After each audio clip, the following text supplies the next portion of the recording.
नमः शिवाय। जय माता रानी। दोस्तों, आप देख रहे हैं आपका अपना YouTube चैनल व्रत त्योहार टोटके। मैं हूं आपके साथ रिमझिम शर्मा। दोस्तों, आज इस वीडियो में मैं आपके साथ अधिक मास, जो कि इस बार श्रावण मास में है, अधिक मास का दूसरा प्रदोष व्रत कब पड़ रहा है, जो त्रियोदशी की तिथि है वो कब प्रारंभ होगी, कब समाप्त होगी, आज के प्रदोष व्रत का दोस्तों क्या महत्व है। वार विशेष के मुताबिक इस बार का प्रदोष व्रत रवि प्रदोष व्रत है, तो किन लोगों को रवि प्रदोष का व्रत जरूर करना चाहिए। दोस्तों, पूजा का शुभ मुहूर्त बहुत जरूरी है, तो पूजा का शुभ मुहूर्त भी आपको इस वीडियो में मिलने जा रहा है। इसके साथ ही एक अचूक उपाय जो आज के दिन आपको जरूर अपनाना चाहिए। तो ये सभी जानकारियां आपको इस वीडियो में मिलने जा रही है। इन संपूर्ण जानकारियों के लिए वीडियो को अंत तक जरूर देखिएगा। वीडियो पसंद आए तो एक लाइक जरूर कीजिएगा। दोस्तों, चैनल पर पहली बार आए हैं, इस तरह की जानकारियां आपको भी पसंद है तो चैनल को सब्सक्राइब करना ना भूलें। तो प्रदोष व्रत, जैसा कि हम सभी जानते हैं, भगवान शिव का सबसे प्रिय व्रत है। खास तौर पे इस बार देखिए श्रावण मास है और श्रावण मास के प्रदोष तो बहुत महत्व रखते ही हैं। श्रावण मास में जो अधिक मास लग रहा है दोस्तों, इसी वजह से इस बार श्रावण मास में 2 प्रदोष नहीं 4 प्रदोष व्रत हैं। तो एक तरीके से कह सकते हैं दोगुना ये मौका है भगवान भोलेनाथ को प्रसन्न करने का। तो दोस्तों, श्रावण मास के अधिक मास का ये दूसरा प्रदोष व्रत है। इस बार जो ये श्रावण मास में अधिक मास का दूसरा प्रदोष व्रत है दोस्तों, कृष्ण पक्ष का प्रदोष व्रत है और ये रखा जाएगा 13 अगस्त को रविवार के दिन। रविवार होने की वजह से इस प्रदोष व्रत को हम रवि प्रदोष व्रत कहेंगे। इसी के साथ ही दोस्तों अधिक मास का आखिरी प्रदोष व्रत भी होगा। अब रवि प्रदोष व्रत करने से किन चीजों की प्राप्ति होती है? देखिए, रवि प्रदोष का व्रत करने से आपकी कार्य सिद्धि होती है। जिस भी मनोकामना से आप रवि प्रदोष व्रत के दिन संकल्प लेकर भगवान भोलेनाथ माता पार्वती की पूजा आराधना करते हैं, उस कार्य में आपकी सिद्धि होती है, अभीष्ट फलों की प्राप्ति होती है। अपने दाम्पत्य जीवन में खुशहाली के लिए भी लोग रवि प्रदोष का व्रत करते हैं। साथ ही नौकरी व्यवसाय में उन्नति तरक्की के लिए, स्वास्थ्य लाभ के लिए रवि प्रदोष का व्रत बहुत महत्व रखता है। तो अगर इस प्रकार की कोई भी आपकी कामना है तो आपको रवि प्रदोष का व्रत जरूर करना चाहिए। दोस्तों, अब तिथि कब प्रारंभ हो रही है, कब समाप्त हो रही है, यह जान लेते हैं। तो जो त्रियोदशी की तिथि है वो शुरू हो रही है 13 अगस्त को सुबह 8:19 पर और दोस्तों त्रियोदशी की तिथि समाप्त होगी 14 अगस्त को सुबह में ही 10:25 पर। तो ऐसे में कई लोगों के मन में सवाल आएगा कि उदय तिथि में हमें त्रियोदशी 14 अगस्त को मिल रही है, तो हम 13 अगस्त को व्रत क्यों करेंगे? तो दोस्तों, इसके लिए मैं आपको बता दूं, पहले भी मैंने बताया है कि त्रियोदशी के व्रत में हम प्रदोष काल, जो पूजा का शुभ मुहूर्त होता है ना, वही देखते हैं। तो जिस भी दिन, अगर 2 दिवसों में तिथि बीत रही है, तो जिस भी दिन को हमें प्रदोष काल मिलता है उसी दिन में हम त्रियोदशी का प्रदोष व्रत धारण करते हैं। तो इस बार जो है आपको 13 अगस्त को जो प्रदोष काल है वो मिलेगा, जो पूजा का शुभ मुहूर्त होता है, तो इसी समय आपको व्रत करना चाहिए। तो दिन का जो प्रदोष काल समय है वो नोट कर लीजिए। प्रदोष काल आपको शाम को 7:03 से रात के 9:12 तक है।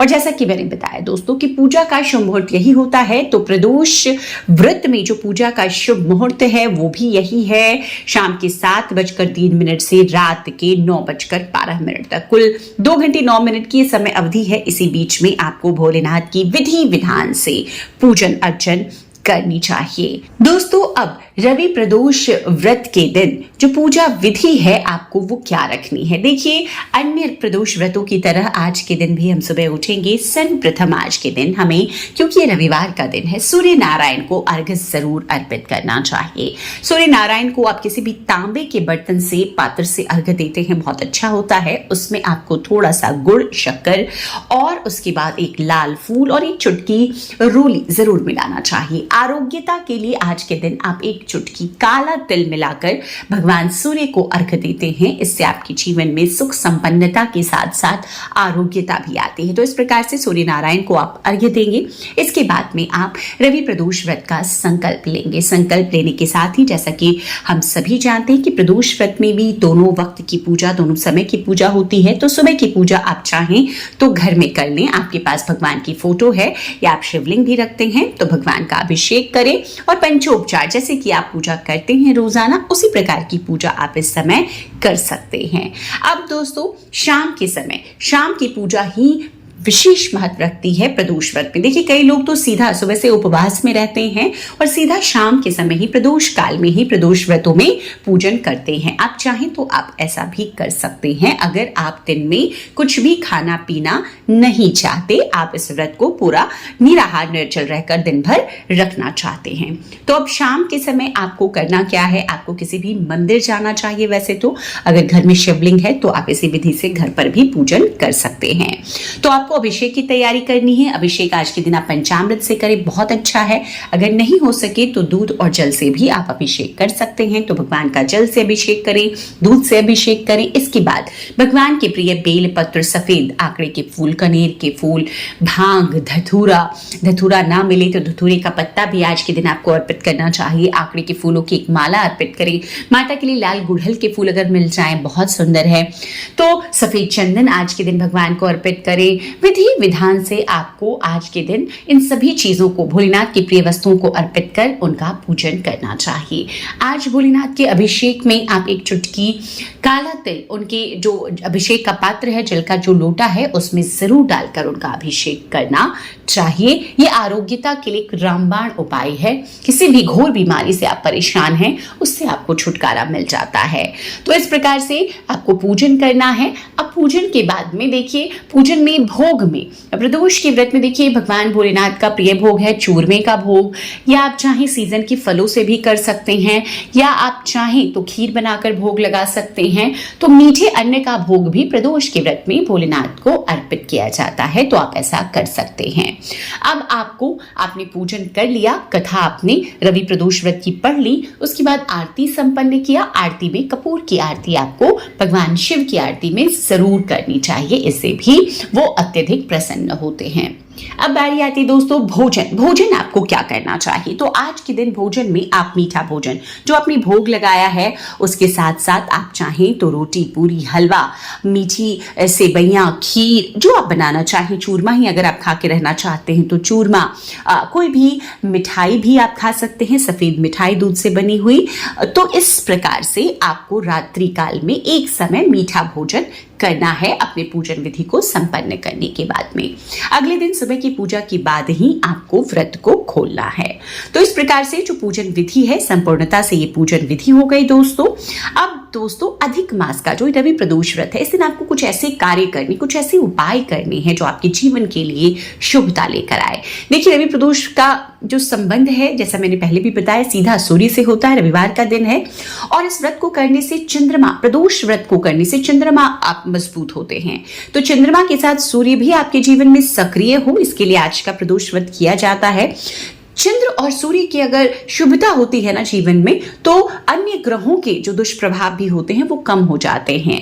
तो दोस्तों आज जब आप सूर्य देव को अर्घ्य देंगे, तो जैसा मैंने बताया, आपको अर्घ्य के जो पात्र है उसमें लाल चंदन मिला करके अर्घ्य देना चाहिए। दोस्तों कुंडली में सूर्य को मजबूत करने से व्यक्ति को तरक्की और उन्नति मिलती है, उच्च पदों की प्राप्ति होती है। तो इसके लिए भी रवि प्रदोष व्रत के दिन आपको जब आप पूजन करने जाएं शिवलिंग पर, तो आपको वहां पर एक मुट्ठी गेहूं अर्पित करना चाहिए। इससे नौकरी व्यवसाय में आपको उन्नति तरक्की मिलेगी। इसके साथ ही आप चाहें तो जौ भी अर्पित कर सकते हैं। अब आर्थिक तंगी से गुजर रहे हैं तो इस दिन घर में कोई भी मीठा पकवान बनाएं, जो आप भोग के लिए बना रहे हैं या अपने खाने के लिए बना रहे हैं, उसे आप जब बनाएंगे तो किसी भी एक ऐसे व्यक्ति को जिसकी दृष्टि कमजोर है, चाहे तो वो नेत्रहीन व्यक्ति आपको कोई मिल जाए, तो उन्हें इस दिन जरूर खिलाएं। ऐसा करने से बहुत ही शुभता आती है और जो आर्थिक तंगी आपके जीवन में है वो समाप्त हो जाती है। तो ये 3 उपाय हैं जो आपको इस रवि प्रदोष, अधिक मास के इस रवि प्रदोष जो कि महापुण्य फलकारी है, महा शुभ संयोगों में आया है, आपको जरूर करना चाहिए। तो उम्मीद करती हूँ ये जो सभी जानकारियां आपके साथ मैंने शेयर की है आपके लिए उपयोगी साबित होगी। वीडियो अगर पसंद आए तो लाइक कीजिएगा, आगे अपने दोस्त परिजनों तक शेयर भी जरूर कीजिए। चैनल पर पहली बार आए हैं, इस तरह की जानकारियां आपको भी पसंद है तो चैनल को सब्सक्राइब करना ना भूलें। वीडियो देखने के लिए बहुत बहुत शुक्रिया। जय माता रानी, हर हर महादेव।